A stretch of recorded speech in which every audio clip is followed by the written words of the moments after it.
जय हिंद दोस्तों। तो फिर से आपका स्वागत है मेरे एक नए वीडियो में। मैं अपने इस वीडियो में आपको जो 11th में एडमिशन होने वाले हैं उससे रिलेटेड बातें बताऊंगा। ये जो नोटिफिकेशन आपको हिंदुस्तान पेपर के माध्यम से निकल कर आ रही है, अपना का द्वारा निकाला गया है। 11वीं में दाखिले को आवेदन प्रक्रिया समाप्त। 11वीं में जो एडमिशन के लिए जो प्रक्रिया था वो आपको समाप्त कर दिया गया है, क्योंकि इसका जो एडमिशन प्रक्रिया बहुत दिनों से चल रहा था। दोस्तों आप देखे होंगे कि बीच में बार बार इसका डेट ही बढ़ाया जा रहा था और इससे स्टूडेंट लोग काफी परेशान थे कि कब एडमिशन लिया जाएगा, कब क्लास स्टार्ट होगा। फाइनली ये आज निकल के आ रहा है कि इसका जो आवेदन की जो प्रक्रिया है वो समाप्त कर दिया गया है। अब जो इसके बाद इसका जो मेरिट लिस्ट आने वाला है और इसका जो स्पोर्ट एडमिशन होने वाले हैं, सभी जानकारी मैं आपको इस वीडियो में दूंगा। अगर मेरा वीडियो आपको पसंद आएगा तो मेरे वीडियो को लाइक, सब्सक्राइब और शेयर जरूर करिएगा। इसका डिटेल बताने जा रहा हूँ। देखिए इसका डिटेल बता देता हूँ। यहाँ देखिए बताया गया है कि बिहार विद्यालय परीक्षा समिति की ओर से 11वीं में दाखिले के लिए आवेदन प्रक्रिया शुक्रवार को समाप्त हो गई। यानी कि इसका जो आवेदन प्रक्रिया है शुक्रवार को, यानी कि कल के डेट में ही आपको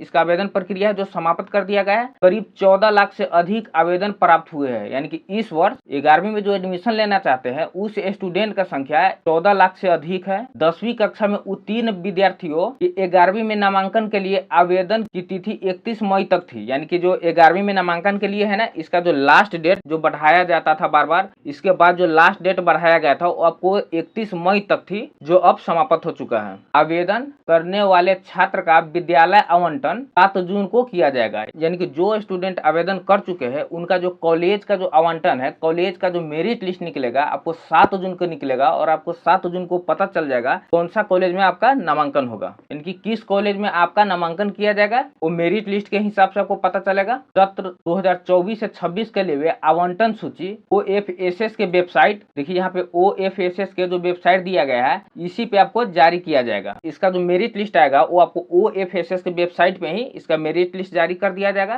देखिए यहाँ बताया गया कि 12 जून तक नामांकन समाप्त हो जाएगा। यानी कि 7 जून का आपका आवंटन लिस्ट आएगा और 12 जून तक इसका नामांकन समाप्त हो जाएगा। आपका 5 दिन के अंदर ही आपका कॉलेज में नामांकन हो जाएगा और नामांकन प्रक्रिया समाप्त हो जाएगा। इसलिए 5 दिन ही अब की बार बहुत कम टाइम इसलिए दिया गया है क्योंकि बार बार इसका डेट ही बढ़ाया जा रहा है, आप देख रहे होंगे। इसलिए आपका जो नामांकन का 5 दिन का ही मात्र टाइम दिया गया है। और देखिए आगे बताते, स्पोर्ट एडमिशन की प्रक्रिया 16 जून को समाप्त हो जाएगी। यानी कि स्पोर्ट एडमिशन की भी जो प्रक्रिया है आपको 16 जून को समाप्त हो जाएगी। और कितने स्टूडेंट को समझ में नहीं आ रहा होगा कि स्पोर्ट एडमिशन होता क्या है, तो देखिए स्पोर्ट एडमिशन वो होता है कि आपने मैट्रिक पास किया, उसके बाद आप 11वीं में एडमिशन के लिए जब आप फॉर्म फिल किए होइएगा, रजिस्ट्रेशन किए होइएगा, तो उसमें आपने 10 कॉलेज का नाम दिए होंगे। तो उसमें से अगर आपके पसंद का कॉलेज नहीं मिलता है, आप सोचते नहीं उस कॉलेज में मैं एडमिशन नहीं लूंगा, मैं किसी और कॉलेज में एडमिशन लेना चाहता हूँ, तो वो आप स्पोर्ट एडमिशन के माध्यम से ही एडमिशन ले सकते हैं। अगर स्पोर्ट एडमिशन के बारे में और ज्यादा जानकारी लेना है मैं इस पे डिटेल वीडियो बना के डाला हूँ, आप जाके मेरे चैनल पे पूरा डिटेल वीडियो आप देख सकते हैं किस प्रकार से आप स्पोर्ट एडमिशन ले सकते हैं। ये 16 जून से 11वीं की पढ़ाई शुरू हो जाएगी। इनकी 16 जून से ही, जैसे स्पोर्ट एडमिशन का जो डेट है उसी दिन से आपको 16 जून से ही 11वीं की पढ़ाई शुरू हो जाएगी। क्योंकि बहुत अबकी सेशन में बहुत लेट हो चुका है, एक इलेक्शन के कारण हो और दूसरी बात है आपको इसका बार बार जो डेट बढ़ाया जा रहा है इस कारण से, इसलिए 16 जून से आपका जो क्लास है वो स्टार्ट कर दिया जाएगा। परीक्षा समिति ने कहा है कि सरकारी विद्यालयों से कक्षा 10वीं में उत्तीर्ण विद्यार्थी का कक्षा 11वीं में नामांकन उसी विद्यालय में लिया जाएगा जहां से वे 10वीं की परीक्षा में उत्तीर्ण हुए हैं। यानी कि इसमें अभी आपको मैंने समझाया था, अभी आ गया है, अभी यहाँ पे बताया भी गया है कि आपने 10वीं के पढ़ाई जहां से किए होंगे, जहां से आपने 10वीं के क्लास पास किए होंगे, उसी कॉलेज में आपका 11वीं के एडमिशन लेना होगा। और आप सोचेंगे नहीं कहीं और एडमिशन ले लूं, किसी और कॉलेज में एडमिशन लूं, तो वो एक माध्यम है मात्र, आप स्पोर्ट एडमिशन के माध्यम से आप दूसरे कॉलेज में नामांकन करा सकते हैं। यदि किसी विद्यार्थी ने 11वीं कक्षा में नामांकन के लिए उस सरकारी विद्यालय का विकल्प नहीं दिया है जहां से उसने 10वीं कक्षा की परीक्षा उत्तीर्ण की है, तो भी उसका नामांकन उसके मूल्य सरकारी विद्यालय में ही उसके द्वारा आवेदन में दिए गए प्रथम विकल्प में अंकित संकाय में किया जाएगा।